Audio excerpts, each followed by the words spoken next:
Hello,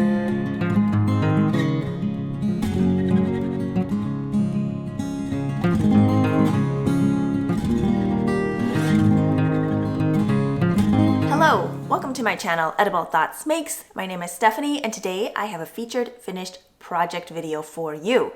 I finished the Northwoods V by Jessie Made Designs. I knit this in February into March of year 2024, and my idea for this garment was to have it for a spring knit that I could just throw on over anything for the cooler days, but it's not quite cold enough to have like a full woolly wool sweater, but not quite warm enough to throw on a fingering weight sweater. And so this is something that I wanted for spring. I feel like it is also something that I could throw on potentially over in the summer for the cooler evenings and cooler mornings, but we'll see when we get there. I'm going to start out by giving you some information on this Northwoods V-neck design, and I will be pulling the details from the designer's Ravelry project page. I don't know what you would call it. What do they call it? I can't think of what it's called, but from that page that tells you some of the details you would have prior to purchasing the pattern. It is a paid for pattern, so I won't be giving away any information that would go into detail that you would get from buying the pattern, but I will share information that the designer shares on that page that I can't think of what it's called. Cover page? I don't know. And then I want to go into any modifications that I made and how I came up with my color scheme. And then I would love to share with you some ideas for color combinations, kind of my process through thinking about color combinations. I have a box of my Pearl Soho linen quill here, which is the yarn I knit this sweater out of. And so I thought maybe I would pull some colors and talk through some ideas, and maybe that'll inspire you to think of a color palette that you might want to wear. Okay, the Northwoods V-neck by Jessie Made Designs was published in October of 2022. And ever since I saw it, I really wanted to make it. I just love the beautiful wide ribbing in the neckline. I think the center decreases here are really nice and tidy. And I love the idea of stripes and using colors that you might already have, or maybe you have to purchase some extra. But depending on how you do your stripes and how many you want to add in, you could really maximize what you have on hand and use sock yarns if you want to hold them double, or maybe you have other DK weight or light worsted weight yarns that you want to use. I really wanted to use some beautiful colors of this Pearl Soho linen quill that I've had on hand. I've been collecting this yarn over several years, making lots and lots of projects with it, and so I thought this would be a perfect way to make that really nice spring sweater out of a lot of different colors. This pattern is a DK weight pattern. The gauge is 18 stitches by 28 rows in 4 inches, which I feel like is a looser DK weight gauge, because I feel like DK weight fabric I find closer to like 20 or 22 stitches, but worsted weight I find closer to that 18 stitch mark. And so I feel like with this sweater, if you wanted to knit it in worsted weight, you definitely could. It would just be a denser fabric. I really like this linen quill held double. I've knit multiple patterns with it, and so knowing that the fabric is something that I really enjoy, that's what I went with, and I could get an 18 stitch gauge. Pattern comes in sizes XS through 5X with a recommended ease of 6 to 8 inches in the chest circumference, and so it's written to fit a chest measurement of 28 inches through 60 inches. So that is the chest measurement, like the body measurement. The finished circumference for the sweater is 36 inches through 68 inches. And so I knit the smallest size for a finished circumference that has 4 inches of positive ease, so slightly less than the pattern recommends, but I felt like if I went up another, I didn't necessarily want the 8 inches. I feel like I might have blocked it out slightly wider. Maybe not. I don't know. It fits really nicely. I really like a positive ease anywhere from like 4 inches to 8 inches for myself. And so this is just on that lower end of it, and I feel like it fits really, really well. The needle sizes recommended in the pattern are a US 5 or 3.75 millimeter for all of the ribbing, and a US 7, which is a 4.5 millimeter for the main body fabric. I went up a needle size just knowing my gauge with this yarn, and so I used a US 8, which is a 5 millimeter needle for all the main fabric, and then a US 6 for the cuffs and the hem, but I did use a US 5 for the neckline. I just didn't want it to end up being too low. And looking at other projects, I noticed some people's were lower, and it also depends on what kind of fit you ended up going for, if it's very oversized, more fitted or not, but I just knew that I would be more comfortable with it brought in a little bit more, so I just use a US 5 for the neckline. Something I really, really like that the designer provides is how much yardage you use per color. And so the pattern recommends 6 different colors, and she has provided the yardage for each color for each size. I think that is super helpful when project planning, whether you are buying new yarn or going through the yarn that you have on hand and weighing that and just calculating out how much yardage you have. I feel like that's a really great way to be able to plan out how much yarn you have and what you're going to use. And so that was super helpful to me. I ended up using 8 colors, so 2 extra colors, and I just really, really like how mine turned out. I think now we will switch over to talking about my project. Oh, you know what? I didn't give you the construction. So the construction, it is knit top down seamlessly, so there's no seams involved. You do short row shaping. The sleeves are tapered. The stitches are picked up for the sleeves and the neckline, and I just feel like the fit is really good. Okay, so I'm gonna try to stand up a little bit so maybe you can get a better view. We'll turn around. The camera is relatively close, so it might be a little bit difficult to see. Maybe if I kneel on the couch here, you can get a better full view. This might be good. Let's see the back here. I feel like the shaping is done really well. So the back is high enough where I don't feel like it's scooping down or dipping in the back, but it also doesn't have any extra fabric or puckering or anything.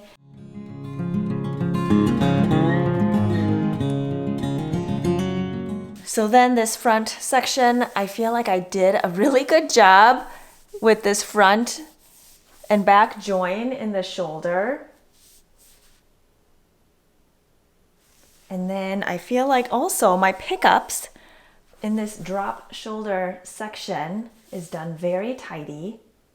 Now, I will say I have it better on one side than the other. So this must have been the second side.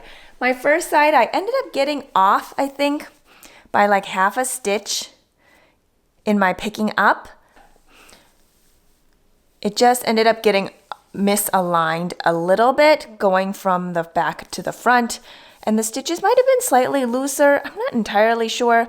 It doesn't really bother me. It's just something I noticed. So I must have done this side first, and then I was a little more careful on the second side. So hopefully that was visible to you. I can never tell when I'm getting too close. Sometimes it doesn't focus. But let's go through the colors that I used. So again, I used Pearl Soho Linen Quill. It is a fingering weight yarn, 50% fine Highland wool, 35% alpaca, 15% linen at 439 yards for 100 grams.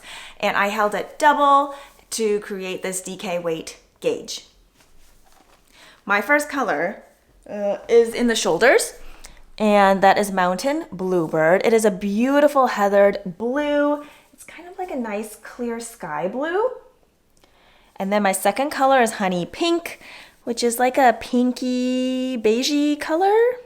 Slightly pink. I feel like the pink is very, very subtle. And then my next color is Butterscotch Yellow, which is this yellowy orange color. And then I have Golden Green, which is a very kind of a nice springy, scummy green color. And then I've got Nutmeg Brown, which is like a nice medium brown with a little bit of red heathering. And then we've got Bird's Egg Blue, which is a very pale, light blue. And then Baked Earth is this pinky orange terracotta color. Juniper Green is this dark forest green. And then back to Mountain Bluebird and Honey Pink in the sleeves here. And then my neckline is done in High Tide, which is like a really pretty tealy blue, a very saturated teal blue color. So those are my 8 colors. And I did my I think I did my color sequence a little bit differently than what the pattern recommends. You can do whatever you want. I think what color that was recommended to start the sleeve was a different order, I think, or maybe not. I don't remember. And then I think in the pattern, they have the body hem and the sleeve cuffs, maybe the same color, but I decided just to keep going with my sequence and not do it that way. I think maybe it just depends on where you end. Doesn't really matter. Again, you can do whatever you want. And I feel like the color combo you pick can really change the vibe, the mood of your sweater. A lot of my colors are very similar actually to the pattern designers, and the inspiration the designer had for this pattern was the autumn chill of the deep north woods in Wisconsin, where she grew up. Coming from Minnesota, I very much relate to the woods, and so I think some of our colors were pulled from the same inspiration. So I have like the blue skies, I have the woods and the brown and the juniper green. I feel like the bird's egg blue is very appropriately named, and I just feel like this gives me a lot of the spring vibes, some of the early flowers that come up, and the lichen and the moss and the just the little buds, and that feeling of spring I feel like is really embodied in this color combination here for this sweater, and I just love it. I think I followed pretty much everything else. I did the tapering in the sleeves, and I feel like it's a nice taper that isn't too tight. I still have positive ease throughout the entire sweater. I might have made it slightly longer. I don't even remember that part because I just kind of went with my stripes, and I feel like that's kind of a nice thing to do, just make it to the length that you like.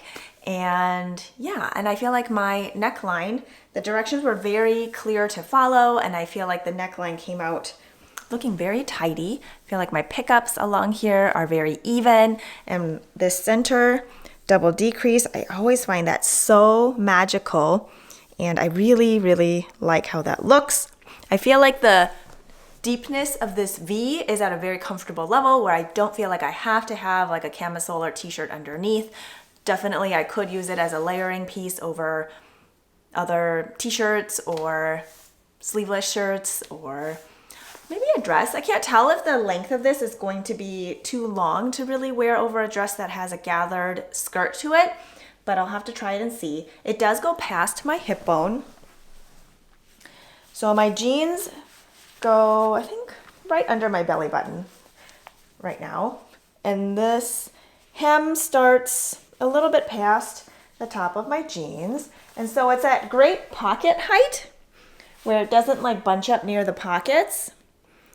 And I feel like if I raise my arm, it still has a lot of coverage. And oh, speaking of raising the arm, that reminds me, something that's really nice about these drop shoulder designs is you don't have any sort of gapingness or pulling in the underarm. With other top-down constructions like raglans and round yokes, where you end up putting the sleeve stitches on hold and coming back, there's just a lot of pulling that ends up happening in the underarm, and I always duplicate stitch that area to close up gaps and just to add extra reinforcement. But with this kind of design, you're not casting on additional stitches in that underarm area, and there's just no holes at all. And I find that really, really nice, and it seems to be more stable. There's just more structure because the edge here is a selvage edge and you're picking up from that edge, so they aren't live stitches. And I just found that really interesting. I've knit a lot more drop shoulder construction sweaters in the last year maybe, and it's just been a fun learning experience and kind of fun to see what's different, what I like, maybe what I don't like, how it fits, how it feels, and so that's been a fun adventure for me. Let's go on to color combinations. Now I do have some of this yarn in plastic bags just to keep bugs out. So if I am kind of rummaging through that stuff, I will do my best to either put music over it or just cut those parts out. So it might be a little choppy, but heads up, that's for future me to figure out.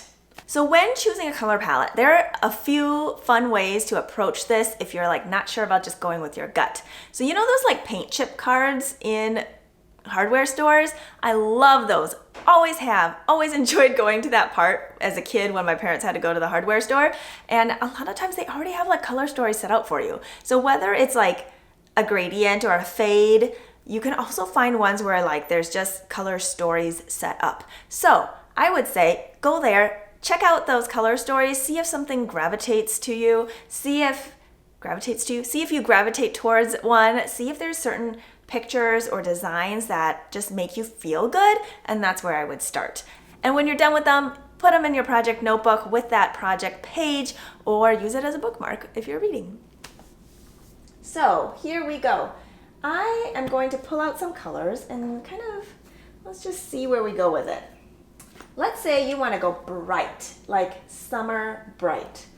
Well, I think even if you go summer bright, you might still want to have some neutrals, some grounding colors in there so that the bright can still shine, but it isn't like a box of highlighters, which is fine. If you want to go all highlighters, that could actually look really cool. Like neon pink, highlighter orange, highlighter yellow, green and blue. Like that could look really cool, right? I feel like I probably wouldn't wear that as often just because it would be such a statement piece that I don't know how I'd feel about wearing it like every day out. Okay, I'm gonna pull up 5 colors here. This is gonna be a little trickier holding up than I thought, but here we go. Okay, so here I have held up 5 colors. Are there supposed to be 5 colors or 6 colors? If it's supposed to be 6 colors, let me hold up another one. Okay, here we go. Here are 6 colors. I have bright flamingo, pink pop, red poppy in one hand. In the other hand, I have peony pink, baked earth, and I think this is wheat flour. So kind of like a beigey, gray, white, and then that terracotta pink, and then a very light pink, and then the neonish. We've got this bright neon coral, hot pink, and an orangey vibrant red. So I feel like you could definitely stripe these up. Decide what color you want closest to your face. That will be your V-neck.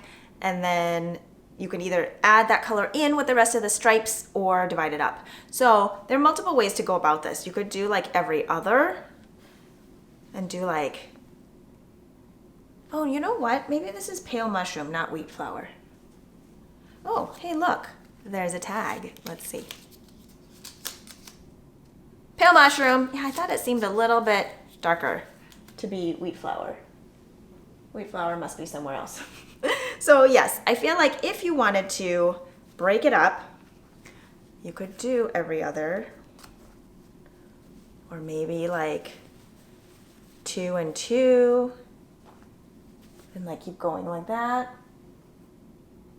This is not very easy to hold up, or maybe I would flip-flop this. There we go. Or if you didn't want as high of a contrast between these two, maybe you would hold up these and then go here. Or if that's too much, flip that around. So I feel like a lot of it is just playing with colors, setting out the colors in front of you and seeing how it makes you feel. If something's like, ooh, that's too much, or it feels unbalanced, then change it up. So that is one palette. Another one I think could be cool is if you wanted to go like, ooh, this might be pretty. Hold on. Let's see if I can hold this up. What color is this? Oh, I think I know. Okay. Here we go. This feels very autumnal, but also kind of springy to me, a more neutral-ish palette. So on the top, I have fresh nutmeg, and then rose granite, butterscotch yellow, purple smoke, and oh, I had it on the top of my tongue. Peach something.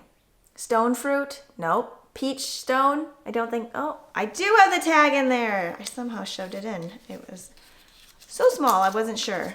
Let's see. Peach stone, I got it. All right. So I feel like that could be a really pretty neutral palette. If you wanted just a little bit of color from this butterscotch yellow, but still have these nice earthy neutrals. And they, I think, would bring out the color in each other. I feel like my hand is just covering up all the yarns. You can't see it, but hopefully that gives you a good idea of like a nice neutral color or color palette that just has a little bit of something else to it. Okay, let's go into blues. I don't have a ton of blues here, but oh, I feel like this could be good. Oh, well, I already have these 3 colors in mind, so maybe that's why I'm pulling them out. But, ooh, this could be nice. This could be nice. Okay, let's see. Okay, what about this? Okay, that's only 5 colors, but I feel like this could look really nice. On top we have Raw Sienna, High Tide, and then Golden Green, Mountain Bluebird, and, oops, Magnolia Blossom. And if we wanted to add one more, oh, I like this. I think this oatmeal, the oatmeal gray could look really good in there. That would be, I think that's 6 colors. That looks pretty good. I like that. It's like a bolder combo. Oh, I think that would look really nice. I think I would use the Magnolia Blossom as my V-neck ribbing, and then the other ones would be the rest of the striping. Yeah, I think that would look really cool.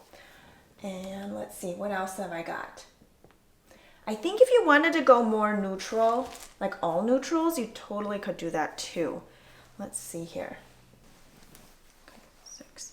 Here we go. Here's a very neutral palette. I think the darkest one could be the neckline. That would be the one that's a little bit different. So we've got oatmeal gray, raw sienna, bird's egg blue, honey pink, and wheat flower.